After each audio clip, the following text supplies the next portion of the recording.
இந்த உலகத்திலேயே கஷ்டமான விஷயம் என்ன தெரியுமா? தனிமை தாங்க. தனிமை மாதிரி கஷ்டமான விஷயம் எதுவுமே கிடையாது. இப்போ கூட ரீசெண்டாக ஒரு நியூஸ் ஒன்று பார்த்தேன். இந்த நியூஸ் வந்து இந்தியாவில் திருப்பத்தூர் அப்படின்ற இடத்துல தான் நடந்திருக்கு. அந்த நியூஸ் என்ன நியூஸ் அப்படின்னு பார்த்தீங்கன்னா, அங்கே வந்து 75 வயது முதியவர் ஒருத்தர் இருந்திருக்காரு. அவர் ஒரு ரயில்வே ஸ்டேஷனுக்கு போயிருக்காரு. போனவர் ட்ரெயினில் ஏறுவாங்க இல்லையா, அதே மாதிரி பிளாட்ஃபார்மில் நின்று இருக்காரு. அப்போ ஒரு ட்ரெயின் வர அந்த ட்ரெயினுக்கு முன்னாடி குதிச்சு தற்கொலை பண்ணிக்கிட்டாரு. இப்படி தற்கொலை பண்ணதுக்கு அப்புறமா அவர் யாரு அப்படின்னு போலீஸ்காரங்க விசாரிக்க ஆரம்பிக்கிறாங்க. அப்போதான் அவர் யாரு அப்படின்ற உண்மை வந்து வெளியில வருது. அந்த முதியவரோட பேர் வந்து சந்திரசேகரன் அப்படின்னு கண்டுபிடிக்கிறாங்க. அது மட்டும் இல்லாம அவருக்கு 75 வயசு ஆகுது. இவர் ஒரு நல்ல நிலையில வேலை செஞ்சிருக்காரு. வேலை செஞ்சு மட்டும் இல்லாம பாத்தீங்கன்னா ரிட்டையரும் ஆகிட்டாரு. இவருக்கு மாசம் மாசம் ஓய்வூதியம் கூட வந்துகிட்டு இருக்கு.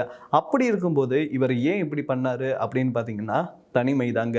இது ஏன் அப்படின்னு பார்த்தீங்கன்னா, அவருடைய லைஃப்ல கல்யாணம் பண்ணவே இல்லையா, அதே மாதிரி அவருக்கு ரிலேஷன்ஸ்னு யாருமே இல்லையா. ஸோ ஆக மொத்தத்தில் பார்த்தீங்கன்னா தனிமையில தான் வாழ்ந்திருக்காரு. ஸோ ஒரு கட்டத்தில் தனிமையில வாழ்ந்து வாழ்ந்து வாழ்ந்து அவருக்கு இந்த வாழ்க்கையே வெறுத்து போயிருக்கு.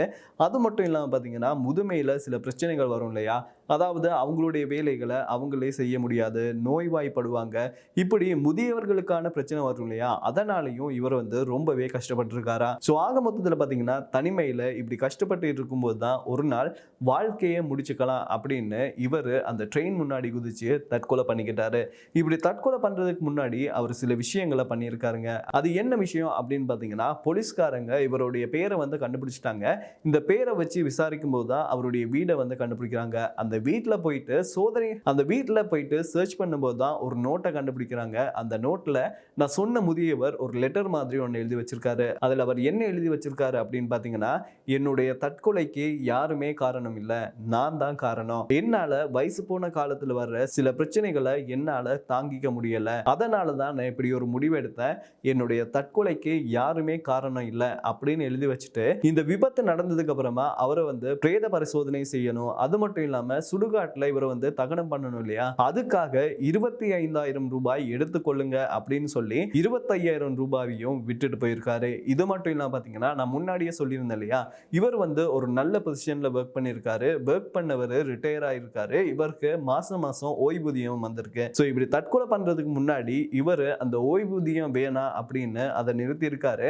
ஸோ ஆக மொத்தத்தில் பார்த்தீங்கன்னா இந்த தனிமை அப்படின்றதால ஒரு வாழ்க்கையை வெறுத்துட்டு சாகிறதுக்கு நாள் நேரம் இது எல்லாத்தையுமே குறிச்சிட்டு அந்த முதியவர் தன்னுடைய உயிரை வந்து விட்டிருக்காரு. ஸோ இதுக்கு மேல தனிமை எவ்வளவு கொடுமையானது அப்படின்னு என்னால சொல்லி புரிய வைக்க முடியாது. அதே மாதிரி பார்த்தீங்கன்னா இன்னைக்கும் உலகத்துல நிறைய பேர் இந்த தனிமையோட வழியை அனுபவிச்சுக்கிட்டு தான் இருக்காங்க. ஸோ இந்த வீடியோ பற்றி நீங்கள் என்ன நினைக்கிறீங்க அப்படின்றத மறக்காம கமெண்ட்ஸில் சொல்லுங்க. இன்னொரு வீடியோவில் உங்களை சந்திக்கும் வரை உங்களிடமிருந்து விடைபெறும் நான் விஜே அருண், கேமராமேன் லிஷியரனுடன். நன்றி, வணக்கம்.